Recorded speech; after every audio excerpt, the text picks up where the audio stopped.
আয়েশা রাদিয়াল্লাহু তাআলা আনহা হচ্ছেন এক মহিয়সী নারী, এক জান্নাতি নারী।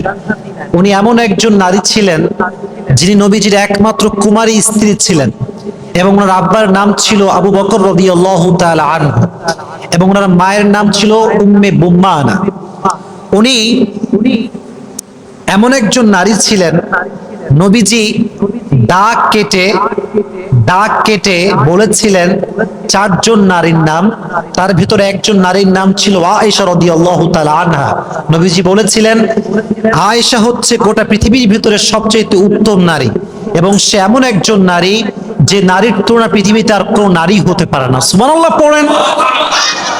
তাহলে আজ থেকে আমরা যারা এই ওয়াজটা শুনছি, আমরা নিয়ত করব এই ওয়াজ থেকে যেন আমাদের জীবনটা পরিবর্তন হয়, যে লেসনটা আমরা পাবো এটা থেকে আমরা আমল করার চেষ্টা করব ইনশাআল্লাহ। বিশেষ করে এই ওয়াজটা যারা মেয়েরা আছে, মায়েরা আছে, এটা তাদের জন্য অনেক বেশি ইফেক্টিভ হবে, কারণ নারীদের মডেলের নাম হচ্ছে আয়েশা রাদিয়াল্লাহু তাআলা আনহা। আজকে মেয়েরা নায়িকাদেরকে মডেল মনে করে, হিরোদেরকে মডেল মনে করে, কিন্তু তাদের আদর্শ, তাদের ভালোবাসার জায়গা, সম্মানের জায়গা তারা ভুলে গিয়েছে। তাদের আদর্শের নাম কোনো নায়িকা নয়, তাদের আদর্শের নাম হচ্ছে খাদিজা, তাদের আদর্শের নাম হচ্ছে আয়েশা, তাদের আদর্শের নাম হচ্ছে ফাতেমা রাদিয়াল্লাহু তাআলা আনহুম। ঠিক কিনা বলেন যুবক ভাইয়েরা? তাদের আদর্শ হচ্ছে এইটা। আল্লাহ তাআলা প্রত্যেকটা মেয়েকে আজকের ওয়াজ যা করব শুনে আমল করার তৌফিক দান করুন। সকলেই পড়েন আমিন। আচ্ছা, আয়েশা হচ্ছে নবীজির একমাত্র কুমারী বউ, কুমারী স্ত্রী। খুব ভালো করে একদম মনোযোগ দিয়ে আমার কথাগুলো শুনবেন। নবীজি যখন আয়েশাকে বিয়ে করেন তখন আয়েশার বয়স ছিল 6 বছর। বলেন কয় বছর? 6 বছর বয়স ছিল। আচ্ছা, আপনাদের হিসাবে 6 বছর বয়সটা কি অনেক বেশি না অনেক কম? অনেক কম বয়স। মনে রাখবেন, নবীজির 2টা বিয়ে হচ্ছে সবচেয়ে সমালোচিত বিয়ে। এক হচ্ছে নবীজির চাচাতো বোনের সঙ্গে বিয়ে, যায়েনব বিনতে জাহাশ রাদিয়াল্লাহু তাআলা আনহা। আর একটি বিয়ে হচ্ছে আয়েশা রাদিয়াল্লাহু তাআলা আনহার সাথে বিয়ে। আয়েশাকে যখন নবীজি 6 বছর বয়সে বিয়ে করেছেন, এই কথা যখন নাস্তিকরা জানতে পেরেছে, তখন নাস্তিকরা প্রশ্ন যে দেখ, মুহাম্মদ এতটা নারী লোভী ছিল যে মুহাম্মদ 6 বছরের মেয়েকে বিয়ে করেছে। নাউজুবিল্লাহ পড়লেন না? এটা ভারতের একজন নাস্তিক মন্তব্য করেছিল, এবং এটা নিয়ে অনেক মাথা ব্যথা নাস্তিকদের ভেতরে আছে। আজকে আমরা জবাবও জানবো, এবং নবীজি কেন আম্মাজান আয়েশাকে 6 বছর বয়সে বিয়ে করেছেন এটাও আমরা হাদিস থেকে ব্যাখ্যা শুনে বাসায় ফিরে যাবো ইনশাআল্লাহ। নবীজি একদিন ঘুমিয়ে আছেন রাতের বেলা, গভীর অন্ধকার রাত। হঠাৎ করে নবী স্বপ্ন দেখলেন, দূর থেকে একজন নারী মাথায় লাল রেশমি রুমালের কাপড় দেওয়া, লাল একটা রুমাল দিয়ে তার মুখটা ঢাকা হেঁটে হেঁটে আসছে। দূর থেকে নবীজি দেখতে পাচ্ছেন সে আমার কাছে আসছে। যখন নবীজির কাছে আসছে, নবীজির পাশে একজন ফেরেশতা আছে, তার নাম হচ্ছে জিবরাইল। তার নাম কি যুবক ভাইয়েরা? পাশে আছেন নবীজি। তো নবীজি বলছেন, ইয়া জিবরাইল মান হিয়াল মারআ, এই মেয়েটা কে? কে আমার দিকে আসছে এইভাবে লাল রেশমি রুমালের কাপড় দিয়ে তার মুখটা ঢাকা? আর আয়েশা রাদিয়াল্লাহু তাআলা আনহা ছিলেন সবচেয়ে সুন্দরী গুণবতী নারী। সুবহানাল্লাহ পড়লেন না? নান্দনিক ভাবে চিত্তাকর্ষক, অত্যন্ত প্রাণবন্ত, আনন্দময়, বিনোদনময় নারী ছিলেন আয়েশা রাদিয়াল্লাহু তাআলা আনহা। এক অসাধারণ মহিমান্বিত, সহজ সরল সুন্দরী নারী ছিলেন আয়েশা রাদিয়াল্লাহু তাআলা আনহা। তো যখন কাছে এসেছে, নবীজি বলছে, জিবরাইল এটা কে? তো জিবরাইল বলছে, নবী হে, আপনি একটু খোলেন ঘুমটা, আপনি হঠাৎ। তো নবী যখন ঘুমটা হটিয়েছে, তখন দেখছে এটা হচ্ছে সাধারণ কোন নারী নয়, এটা হচ্ছে আবু বকর রাদিয়াল্লাহু তাআলা আনহুর একমাত্র মেয়ে আয়েশা রাদিয়াল্লাহু তাআলা আনহা। সুবহানাল্লাহ পড়া।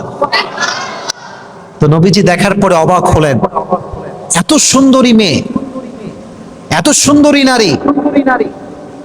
তো নবীজি বলছেন, আচ্ছা জিবরাইল, এই মেয়েটা আমার কাছে কেন এসেছে, বা আল্লাহ আমাকে কেন এই মেয়ের সঙ্গে সাক্ষাৎ করিয়েছে? তো তো জিব্রাইল বলছে, নবী হে, আল্লাহ চায় যে আপনি আবু বকরের মেয়ে আয়েশা রাদিয়াল্লাহু তাআলা আনহুকে নিজের স্ত্রী হিসেবে গ্রহণ করবেন। সুবহানাল্লাহ। নবীজি বললেন, তাই নাকি? এই কথা বলতে বলতে নবীজি ঘুম ভেঙে গেল। নবীজি ঘুম থেকে উঠে চিন্তিত হয়ে গেলেন, কি করা যায়, ব্যাপারটা আসলে কেমন হবে।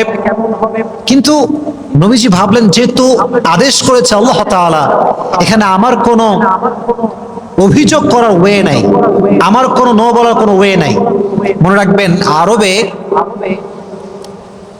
ভাইয়ের মেয়েকে বিয়ে করা অনেক বড় অপরাধ মনে করা হতো। মনে করেন, এই যে সাদা পাঞ্জাবিওয়ালা ভাই হচ্ছে আমার ভাই, মনে করেন আমার ভাই, তার একটা মেয়ে আছে, তার মেয়েকে বিয়ে করা তৎকালীন সময়ে এটা বড় একটা ক্রাইম ছিল, অপরাধ ছিল, সিন ছিল। এটাকে মানুষ গুনাহ মনে করতো, অন্যায় মনে করতো। তো এখন নবীজি ভাবছেন, আবু বকর তো আমার ভাইয়ের মতো, আমি যদি তার মেয়েকে বিয়ে করার প্রস্তাব দিই, তাহলে আরব বিশ্বে একটা হই হুল্লো লেগে যাবে, মারামারি লেগে যাবে যে মুহাম্মদ তার ভাইয়ের মেয়েকে বিয়ে করেছে, কতটা বাজে কাজ সে করেছে। নবীজি চিন্তায় পড়ে গেলেন। তবু নবীজি ভাবলেন, যেহেতু আদেশটা করেছে একজন আকাশের মালিক, জমিনের মালিক, গোটা বিশ্বের মালিক, আওয়াজ দিয়ে বলেন তিনি কে? আল্লাহ আদেশ করেছেন, কি করা যায়। এবার তিনি আবু বকরের কাছে প্রস্তাব পাঠালেন যে আমি তোমার মেয়েকে বিয়ে করতে চাই, এই বিষয়ে তোমার মতামতটা কি। উনি তো চিন্তায় পড়ে গেলেন, কারণ নবীজি তো আমার ভাই, আর ভাইয়ের মেয়েকে বিয়ে করার তৎকালীন সময় ভালো কাজ ছিল না খারাপ কাজ ছিল? তোমরা কথা বলো যুবক ভাইরা, ভালো কাজ ছিল না খারাপ কাজ ছিল? তো তিনি টেনশন করলেন যে কেমন করে বিয়ে দেওয়া যায়। শেষমেশ ভাবলেন যে প্রস্তাবটা কার পক্ষ থেকে আসছে, এটা কোনো সাধারণ নারী নয়, আর যে প্রস্তাব দিয়েছে সেটা কোনো সাধারণ যুবক নয়, তিনি তো গোটা পৃথিবীর দোজাহানের সর্দার নবী মুহাম্মদুর রাসূলুল্লাহ সাল্লাল্লাহু আলাইহি ওয়াসাল্লাম। এবার আবু বকর বলল, যাও নবীকে বলো যে আমি এই বিয়েতে রাজি হয়ে গেছি, আমার কোনো আপত্তি নেই। এবার শুরু হয়ে গেল আরব বিশ্বে মারামারি। কি মারামারি? যে ভাইয়ের মেয়েকে বিয়ে করবে মুহাম্মদ, এটা কেমন কথা হলো? কিন্তু নবীজি কারো কথায় কান দেন নাই। সবার এগেইনস্টে গিয়ে উনি ভাইয়ের মেয়েকে বিয়ে করে প্রমাণ করেছেন ভাইয়ের মেয়েকে বিয়ে করা কোনো খারাপ কাজ নয়, বরং ভাইয়ের মেয়েকে যে বিয়ে করবে এটা সে সুন্নতি কাজের শামিল হয়ে যাবে। সুবহানাল্লাহ পড়ে বিয়েটা হয়ে গেল। তাহলে এবার নাস্তিকরা যে বলে, এই যুবক ভাইরা, এটা কিন্তু মনোযোগ দিয়ে শুনতে হবে। তোমরা আমার লেকচার শুনতে আসছো, আমি অধমের কথা শুধু শুনলেই হবে না, এটার যে লেসন আছে, এটার যে গভীরতা আছে, এটা বুঝতে হবে। নাস্তিকরা বলে নবীজি আয়েশাকে বাল্য বিবাহ করেছেন এমন অবস্থায় যখন আয়েশার বয়স খুবই কম ছিল। তাহলে প্রশ্ন উঠতে পারে, নবীজি কেন এই কাজটা করলেন? এটারও উত্তর জানা দরকারটা যুবক ভাইরা জোরে সোরে বলো, আছে না নাই? উত্তরটা জানতে হবে। জবাব হচ্ছে তিনটা। কয়টা জবাব বলেন, কথা বলেন, কয়টা জবাব? এক, নবীজি আয়েশা রাদিয়াল্লাহু তাআলা আনহাকে 6 বছর বয়সে বিয়ে করেছেন। এর কারণটা হচ্ছে নারী লোভী ছিলেন তা কিন্তু নয়, the matter is not like that, বরং স্বপ্নের মাধ্যমে জিব্রাইলকে দিয়ে আয়েশাকে বিয়ে করতে হবে, এটার ওহী পাঠিয়েছে একজন। আওয়াজ দিয়ে বলে তিনি কে?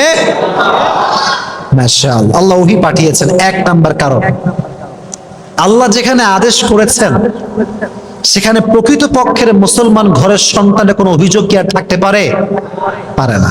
এক নাম্বার কারণ। দুই নাম্বার, আবু বকর রাদিয়াল্লাহু তাআলা আনহু ছিলেন দিনের একজন সৈনিক, নির্ভীক সৈনিক, নির্ভীক। তিনি নবীজির জন্য কাজ করতেন, দিনের একজন মুজাহিদ ছিলেন তিনি।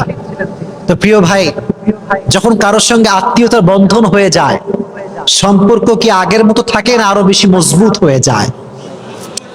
এটা কি কম থাকে না আরো শক্ত হয়ে যায়? শক্ত হয়ে যায়। তো নবীজি আবু বকরের মেয়েকে বিয়ে করে একটা কাজ সবচেয়ে ভালো কাজ করেছেন।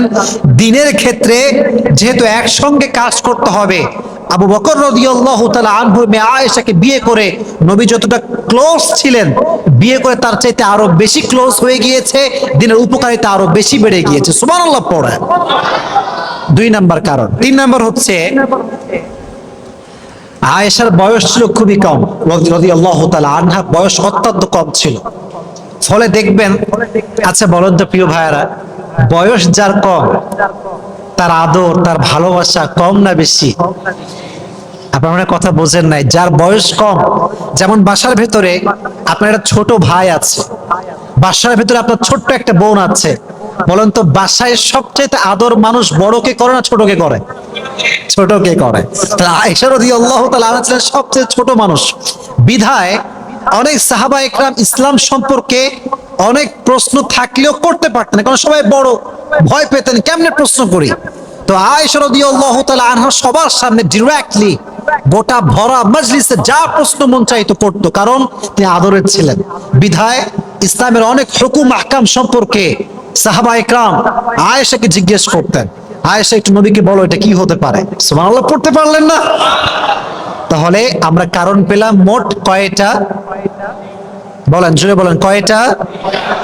এক হচ্ছে আল্লাহ আদেশ দিয়েছেন, 2 নাম্বার আত্মীয়তার সম্পর্ক শক্ত করবার জন্য, 3 নাম্বার ইসলামের জ্ঞানকে আরো বেশি প্রচার করবার জন্য। এজন্য যারা মুসলমান ঘরের সন্তান তারা কখনো নবীজির বিবাহ নিয়ে কোনো প্রকার কোনো আপত্তি করতে পারবে? আল্লাহ আমাদের সবাইকে এটা বোঝার তৌফিক দান করুক। সকলেই মন খুলে পড়া আমিন। এবার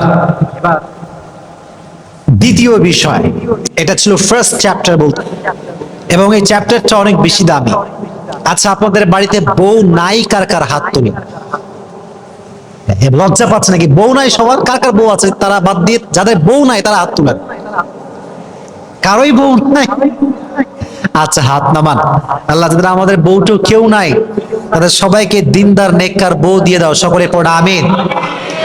যারা আমিন, এ যারা আমিন কানারা কেউ বউ পাবে না। জোরে সোরে পড়া আমিন।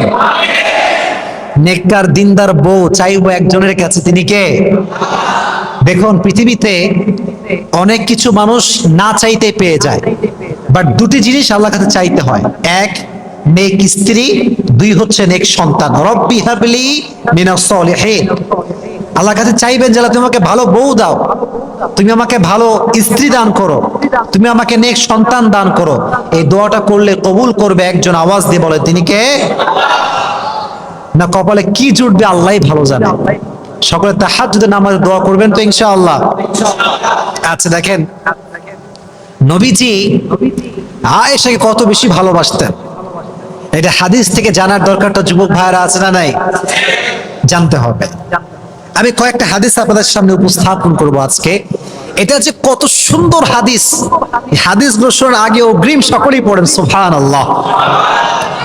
একবার নবীজি সাহাবা একরামদের মাজলিসে বসে আছেন, যেমন ভাবে আমি আপনাদের সামনে বসে আছি, নবীজির সামনে কয়েকশো সাহাবা বসে আছে। একজন যুবক সাহাবা এসে বলল, ইয়া রাসূলুল্লাহ, ইয়া হাবিবাল্লাহ, মান তুহিব্বু আকসার? Who do you love most? নবী হে, আপনি সবচেয়ে বেশি কাকে ভালোবাসেন? আরব বিশ্বে তখন বউকে ভালোবাসা এক কাপুরুষতা মনে করা হতো। যে বউকে ভালোবাসা তাকে বলা হতো কাপুরুষ। তৎকালীন সময়ে প্রথার মাঝখানে নবীজি সমস্ত প্রথাকে ভেঙে দিয়ে সবার সামনে বললেন, সাহাবা একরাম শোনো, উহিব্বু আয়েশাতা আকসার, আমি নবী আমার স্ত্রী আয়েশাকে সবচাইতে বেশি ভালোবাসি। সুবহানাল্লাহ পড়েন। আমি আমার বউকে সবচাইতে বেশি ভালোবাসি। দেখছেন কত সুন্দর হাদিস, সবার সামনে ওপেনলি বলছে আমি আমার বউকে বেশি ভালোবাসি। 1 নাম্বার হাদিস। 2 নাম্বার হাদিস, এটা হচ্ছে এক মজার হাদিস, না যতগুলো হাদিস বলবো তার মাঝে এটা একটা অসাধারণ হাদিস। দেখেন আমাদের হুজুররা যারা আমরা আছি, আমরা বড় খ্যাত বোঝেন, ব্যাকডেটেড, আনস্মার্ট, কি যে বোঝে না তাও বোঝে না, তাও যে বোঝে না তাও বোঝে না। আমাদের অবস্থা হচ্ছে এইরকম। এই যে আমরা হুজুররা যারা একটু স্মার্ট হয়ে চলা ট্রাই করি, আমরা যারা একটু যুবকদের সঙ্গে তাল মিলিয়ে চলি, যুবকদেরকে মোটিভেট করি, আমাদেরকে নিয়েও ফেসবুকে, অনলাইনে, ইউটিউবে মারামারি আছে না নাই? ট্রলের কোনো শেষ নাই।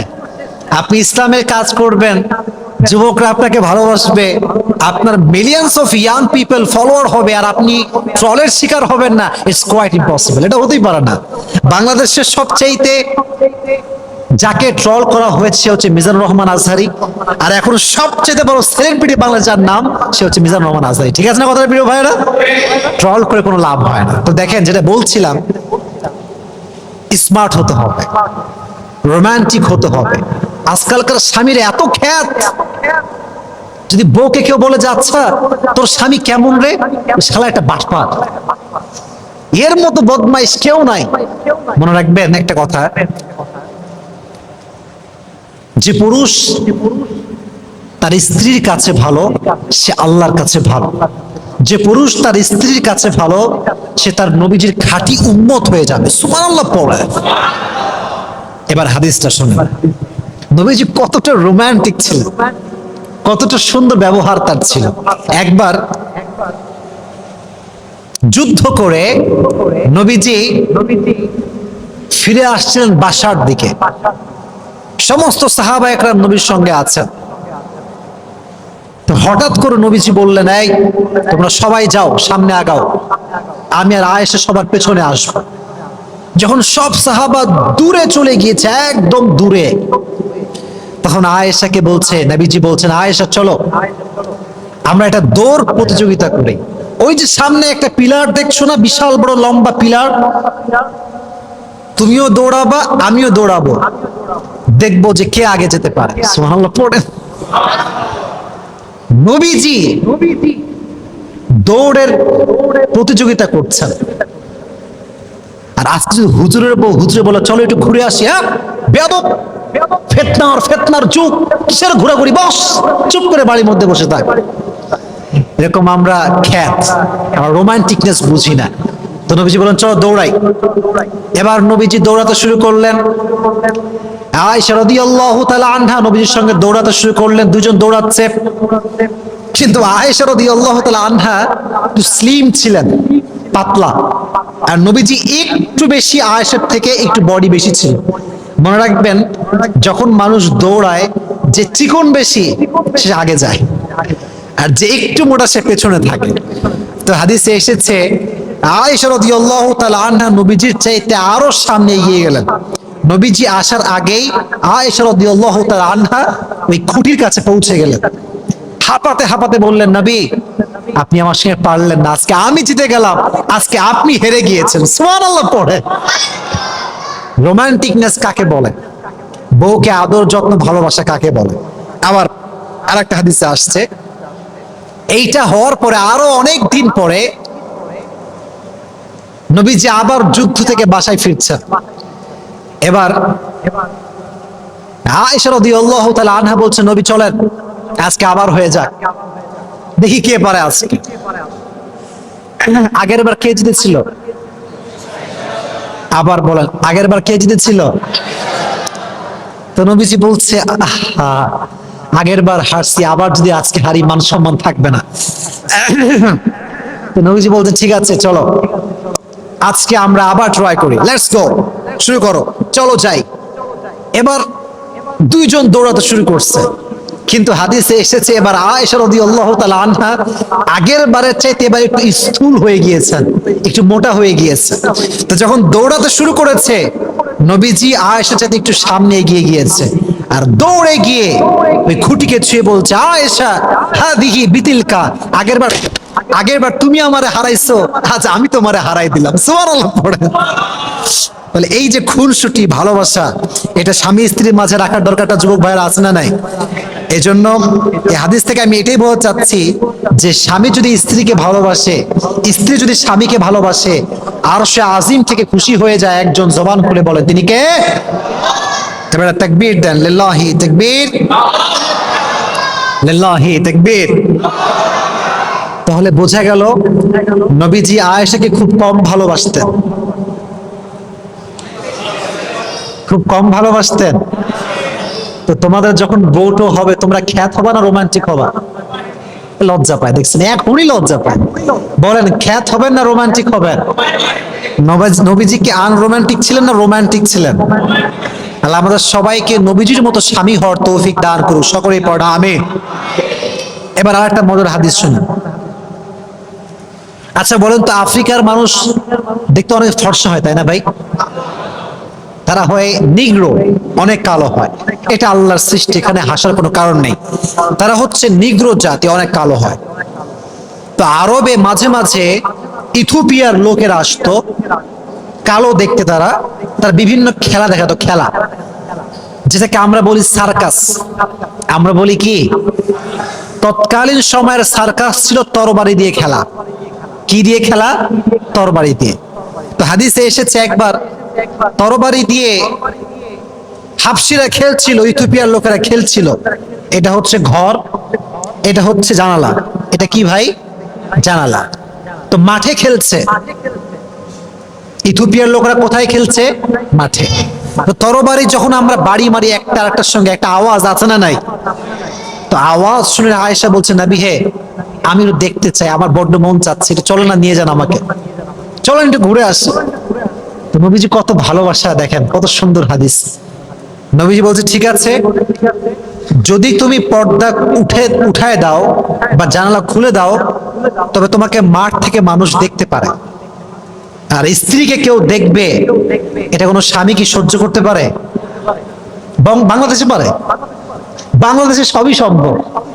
আজকাল দেখবেন বাংলাদেশে স্বামী স্ত্রী মাশাআল্লাহ ব্লগ চলতেছে ধুমাইয়া, বউরে দেখাচ্ছে আরামে, মানে বউটা হচ্ছে তার ইনকামের সোর্স। বউয়ের রূপ দেখাবে, টাকা আসবে। নাউজুবিল্লাহ পড়লেন না আপনারা?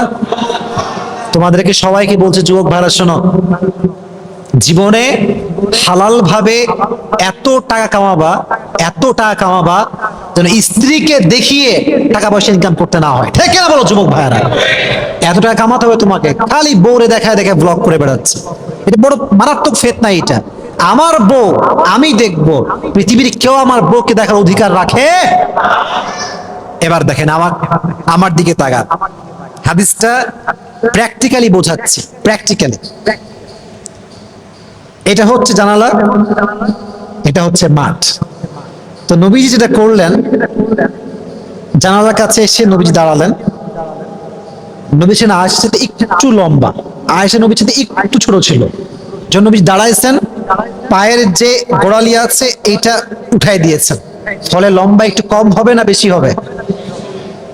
লম্বা কম হবে না বেশি হবে? নবীজি পায়ের উপরে ভর করে লম্বা হয়ে দাঁড়াইছেন। খুব ভালো করে বুঝবেন হাদিসটার অর্থ কি।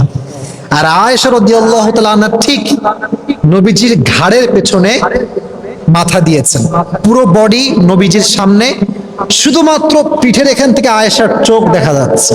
চোখ দেখিয়ে আয়েশা দেখছে খেলা কেমন হচ্ছে, অনেকক্ষণ দেখেছে খেলা। নবীজি বলছেন, আয়েশা মন ভরছে নাকি আরো দেখবা? বলছে, নবী আমি আরো দেখবো, আপনি আরো একটু দাঁড়ান। যতক্ষণ পর্যন্ত আয়েশার মন ভরে নাই, ততক্ষণ পর্যন্ত নবীজি পাটা এমন করে উঁচু করে দাঁড়িয়ে আয়েশার মনোরঞ্জন করেছে। সুবহানাল্লাহ পড়ে। ভালোবাসা কাকে বলে? হ্যাঁ, কত সুন্দর ভালোবাসা। আরেকটা হাদিসে এসেছে, এইটা কি, এইটা কি ভাই? মাশাআল্লাহ। পানি খাবো, এটা বাহানা ছিল, একটা হাদিসও আছে এখানে। দেখেন কত সুন্দর হাদিস।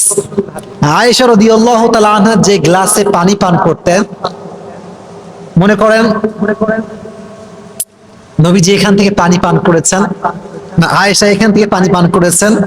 নবীজি আয়েশার সামনে ঠিক ওই মুহূর্তে গ্লাসটা নিয়ে আয়েশা যেখান থেকে মুখ লাগিয়ে পানি পান করেছে, নবীজি সেখানে মুখ লাগিয়ে পানি পান করতেন। সুবহানাল্লাহ বলেন না?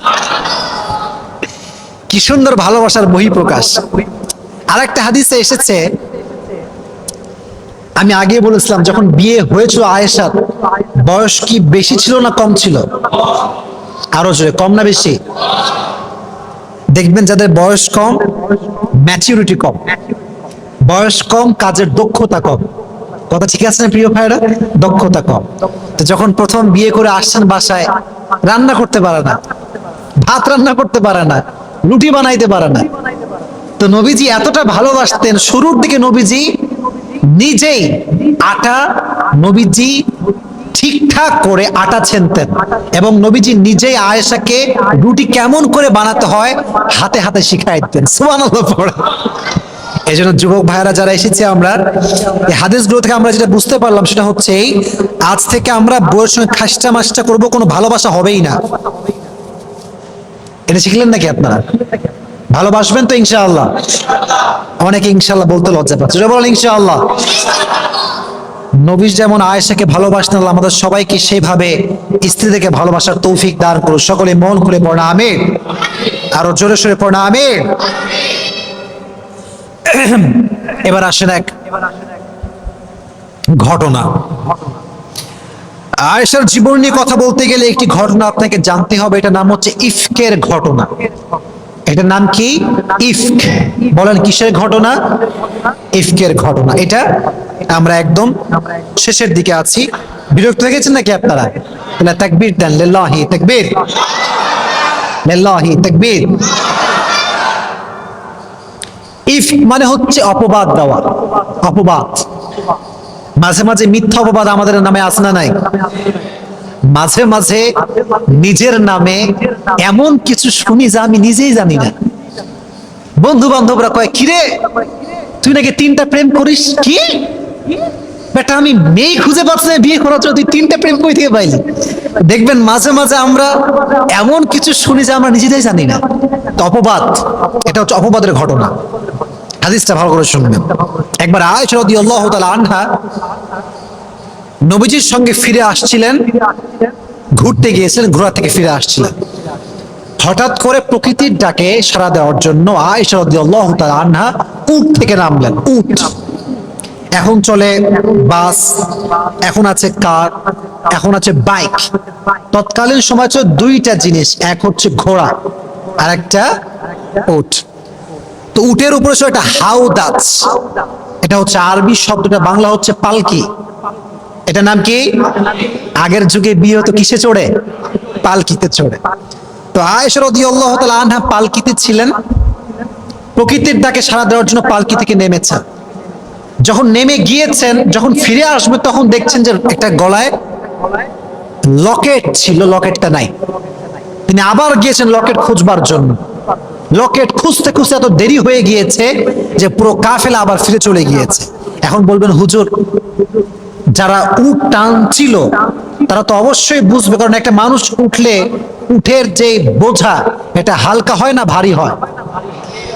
এর ব্যাখ্যা হচ্ছে এই যে আয়েশা অনেক চিকন ছিলেন, স্লিম ছিলেন, ফলে উঠে উঠলেও আহামরি বোঝা যেত না। সাহাবা একরাম মনে করেছে অবশ্যই উঠে গিয়েছে, তারা ফিরে আসছে। তো আয়েশা যখন ফিরে এসেছে দেখছে উট নাই, কাফেলা আর নেই, তখন তিনি ভাবলেন যে আমি এখানে অপেক্ষা করি, একটু পরে নবী করিম সাল্লাল্লাহু আলাইহি ওয়াসাল্লাম অবশ্যই একজন লোক পাঠাবেন আমাকে নেওয়ার জন্য। তো একটু পরে একজন লোক, যার নাম ছিল সফওয়ান ইবনে মুআত্তাল, সফওয়ান ইবনে মুআত্তাল, তিনি আসলেন। দেখলেন যে মরুভূমির মাঝখানে একজন মেয়ে কাপড় মুড়ি দিয়ে শুয়ে আছেন। যখনই তিনি মুখ খুলেছেন, কাপড় হটিয়েছেন, তিনি বুঝতে পারেন এটা হচ্ছে নবীজির একমাত্র কুমারী স্ত্রী আয়েশা রাদিয়াল্লাহু তাআলা আনহা। তিনি বলতে শুরু করলেন, ইন্না লিল্লাহ ইন্না লিল্লাহ ইন্না লিল্লাহ। এটা কি হয়ে গেল? মরুভূমির মাঝখানে আপনি শুয়ে আছেন, কোনো কথা বললেন না, চুপচাপ উটের পিঠে আয়েশা রাদিয়াল্লাহু তাআলা আনহা বসলেন। তিনি নিজে হাত দিয়ে ধরে ধরে ধরে তিনাকে ফিরিয়ে নিয়ে আসলেন। এদিকে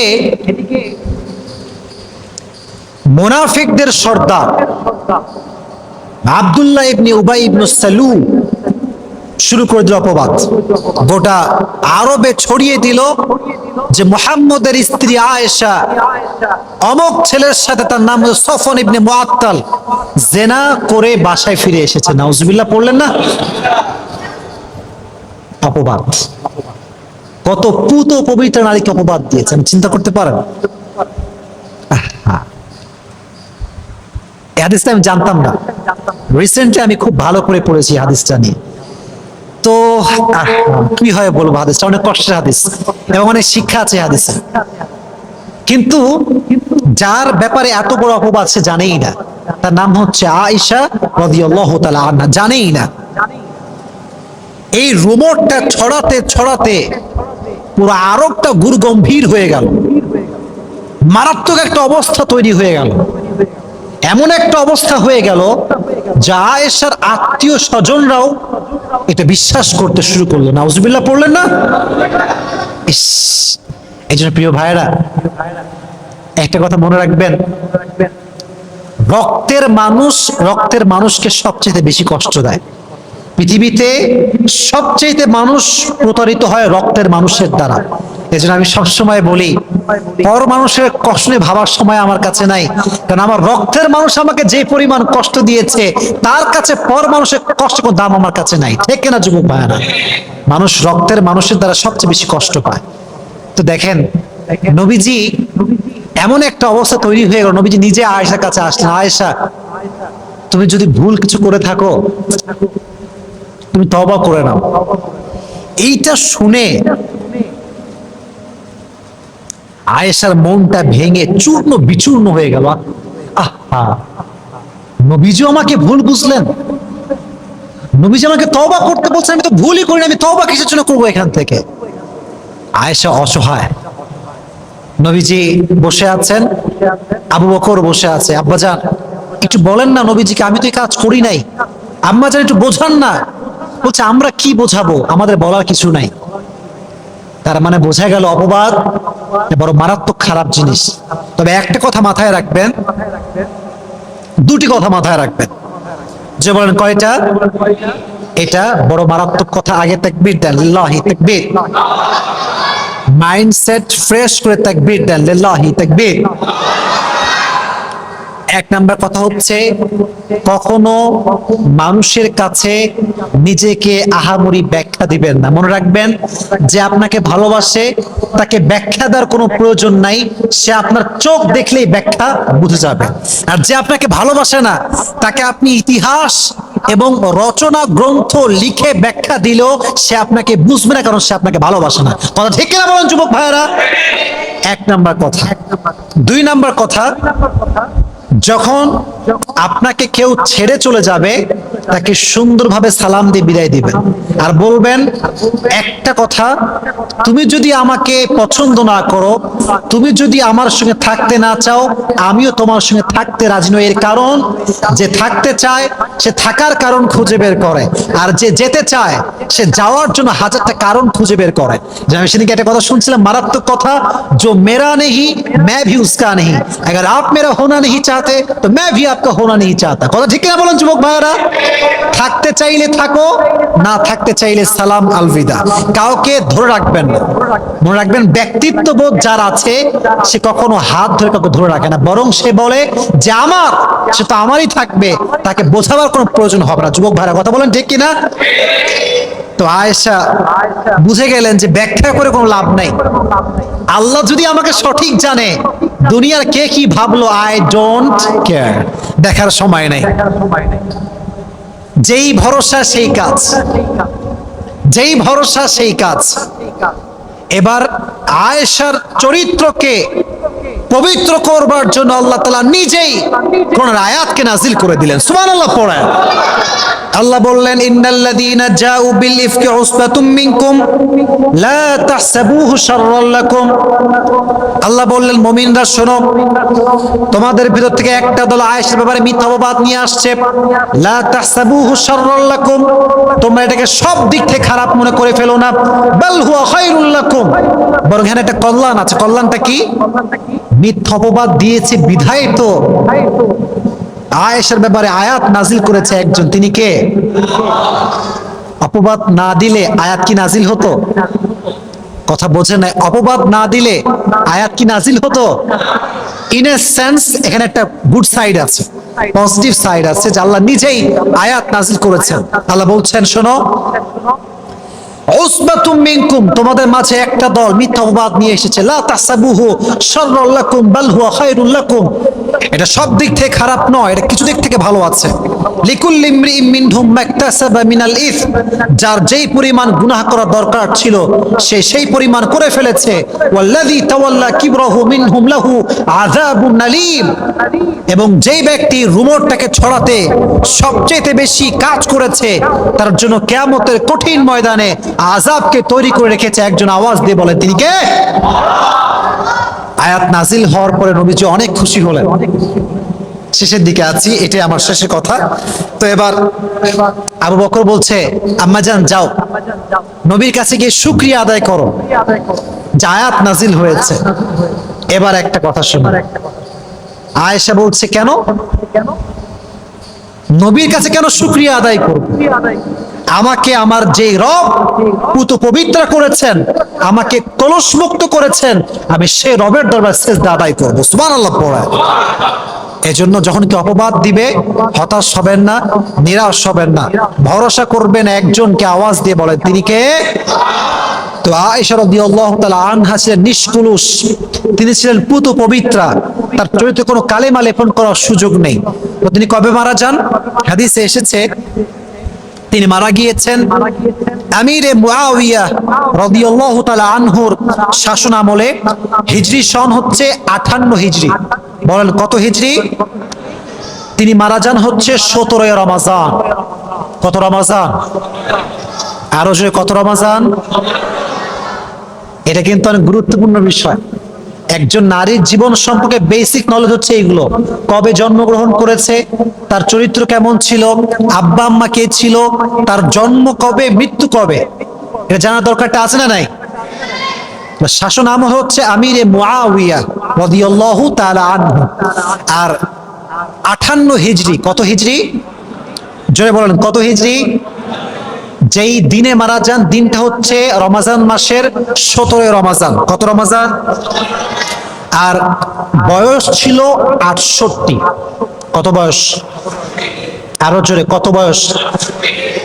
নবীজির স্ত্রীদের মাঝে সবচাইতে বেশি হাদিস যে স্ত্রী বর্ণনা করেছেন তার নাম হচ্ছে আয়েশা রাদিয়াল্লাহু তাআলা আনহা। সুবহানাল্লাহ পড়া। নবীজির স্ত্রীদের মাঝে নবীজি সবচাইতে যাকে বেশি ভালোবাসতেন তার নাম হচ্ছে আয়েশা রাদিয়াল্লাহু তাআলা আনহা। নবীজি নিজেই একটা হাদিসে বলেছেন, দেখেন নবীজি হাদিসটা বলছি, খুব মনোযোগ দিয়ে শুনবেন। হাদিসটা হচ্ছে নবীজি বলছেন, হাযা কসামি ফিমা আমলিকু ওয়ালা তুআখিযনি ফিমা তামলিকু ওয়ালা আমলিকু। হে আমার রব, আমি আমার প্রত্যেকটা বউকে ভালোবেসেছি, সবার হক আমি আদায় করেছি, বাট আমি আমার একজন স্ত্রীকে সবচেয়ে বেশি ভালোবাসতাম, তার নাম হচ্ছে আয়েশা। দয়া করে মেহেরবানি করে তুমি এর উপরে আমাকে কিয়ামতের দিন পাকড়াও করবে না, কারণ আয়েশাকে আমি মন থেকেই প্রচন্ড ভালোবাসতাম। সুবহানাল্লাহ পড়া। এজন্য যুবক ভাইয়ারা, আজকের আলোচনার শিক্ষা হচ্ছে কয়েকটা, আমি জাস্ট বলা ট্রাই করছি সংক্ষিপ্ত সময়। এক, যারা আমরা হাজবেন্ড হব, আমরা বউকে কখনো আর ভালোই বাসবো না। কথা বলেন না কেন আপনারা? ভালোবাসবো না? শুনে নাই, ভালোবাসবো না, এক নাম্বার। দুই নাম্বার, যখনই কারো নামে মিথ্যা অপবাদ শুনবো সঙ্গে সঙ্গে বিশ্বাস করব, সঙ্গে সঙ্গে বিশ্বাস করব। Recheck, cross check, double check করার দরকারটা যুবক ভাইরা আছে না নাই? আগে বুঝবা যে কার নামে শুনছি আদৌ সত্য হতে পারে কিনা, কারণ মানুষ বড় ডেঞ্জারাস। আর আজকাল তো ফেসবুক মাশাআল্লাহ আছে, কিছু হইলেই পোস্ট, কিছু হইলে কন্টেন্ট। আমাদের হুজুরদের কিছু হইলেই যারা ফেসবুক ইউটিউব চালায় কি যে পায়, মিলিয়ন মিলিয়ন ভিউ পাইলে মাথা খারাপ হয়ে যায়, খালি হুজুরদের বিরুদ্ধে লেগে থাকে। এরকম যুবক বাংলাদেশে আছে না নাই? অপবাদ শুনলে বিশ্বাস করা যাবে না। আর এখানে আরেকটা কথা বলে দেই, আপন মানুষের পরিচয় তখন পাওয়া যায় যখন মানুষ মিথ্যা অপবাদ দেয়। আপন মানুষের পরিচয় তখন পাওয়া যায় যখন সময় খারাপ যায়। মনে রাখবেন, ভালো সময়ে দূরের মানুষও কাছের হয়ে যায়, আর খারাপ সময়ে আপন মানুষটাও হাত ছেড়ে দেয়। ঠিক না বলেন যুবক ভাই? এই জন্য আমি বারবার বলি যে मैं अपनी बुरे वक्त का शुक्रिया अदा करता हूँ इसलिए कि उसने मुझे ये पैगाम देकर गया है कि कौन मेरा अपना है और कौन मेरा पराया। আমি আমার খারাপ সময়কে ধন্যবাদ দেই, আমি আমার বিপদকে ধন্যবাদ দেই এই জন্য যে আমার খারাপ সময় এবং আমার বিপদ আমাকে বুঝিয়ে দিয়েছে কে আমার আপন, কে আমার পর। এজন্য যখন অপবাদ দেয় তখন বোঝা যায় যে আসলে কে আমাকে ভালোবাসে। যে ভালোবাসে সে কি বলে জানেন? আরে জীবনে সব কত শুনবি, বাদ দে, কান্দিস না। আর যে আপনার হেটার্স, কিরে সত্যি নাকি রে, সত্যি তোর গার্লফ্রেন্ড আছে নাকি রে, সত্যি প্রেম করিস নাকি রে, সেটা বলবে। আর যে প্রকৃত পক্ষের বন্ধু, সে বলে বন্ধু मैं तेरा दोस्त हूँ, कौन क्या बोलता है कोई फर्क नहीं पड़ता, मैं तुझे जानता हूँ। ঠিক কিনা বলেন যুবক ভাইয়েরা? আপন মানুষের পরিচয় এটা। অপবাদ আসলে অন্য মানুষ যারা পর, তারা জাস্টিফাই করে, এটা কি সত্য, সত্যি করেছো নাকি গো? আর রাষ্ট্রের মানুষের জবের ব্যাপার কি বে, তুই করেছিস না কি বে, রাজশাহীর মানুষ। তা আমরা এটা করব না, যখনই যা শুনবো জাস্টিফাই করবো যে is it real or fake. ইনশাআল্লাহ, জয় বলেন ইনশাআল্লাহ। তাহলে এক, বউকে ভালোবাসবো। দুই হচ্ছে যাই শুনবো মিথ্যা অপবাদে বিশ্বাস করা যাবে না। রাজি আছেন তো ইনশাআল্লাহ? আর মেয়েদেরকে বলবো, আপনারা আজকাল খুব খারাপ হয়ে গিয়েছেন। এর কারণ অনেক মেয়ে দেখবেন, I am really sorry to say, I am really sorry, এটা আমাকে বলতে হবে, অনেক মেয়ের এক পুরুষ দিয়ে হয় না, 10টা পুরুষ লাগে। কথা ঠিক কিনা বলো যুবক ভাইয়েরা? এই যেই মেয়েগুলো 10 পুরুষে আসক্ত হয়, দিন শেষে এমন এক কুয়ার ভিতরে পড়ে যেখান থেকে উঠে আর আসতে পারে না। ঠিক কেন বলো যুবক? আয়েশার মতো হতে হবে আপনাকে। আয়েশা রাদিয়াল্লাহু তাআলা আনহা তার পুরো জীবনে তার নবীকে ভালোবেসেছেন, তার স্বামীকে ভালোবেসেছেন, পর পুরুষের দিকে কখনো চোখ তুলেও তাকায় নাই। সুবহানাল্লাহ পড়েন। এজন্য মেয়েদেরকে বলবো, স্বামী হচ্ছে আপনার জীবনের প্রথম পুরুষ, স্বামী হচ্ছে আপনার জীবনের শেষ পুরুষ। স্বামীকে বাদ দিয়ে কোন নায়কের দিকেও তাকাবেন না, স্বামীকে বাদ দিয়ে এলাকার কোন যুবকের দিকেও তাকানো যাবে না। ঠিক কিনা বলো যুবকেরা? আল্লাহ প্রত্যেকটা মেয়েকে স্বামী ভক্ত হওয়ার তৌফিক দান করুক। সকলেই পড়া আমিন।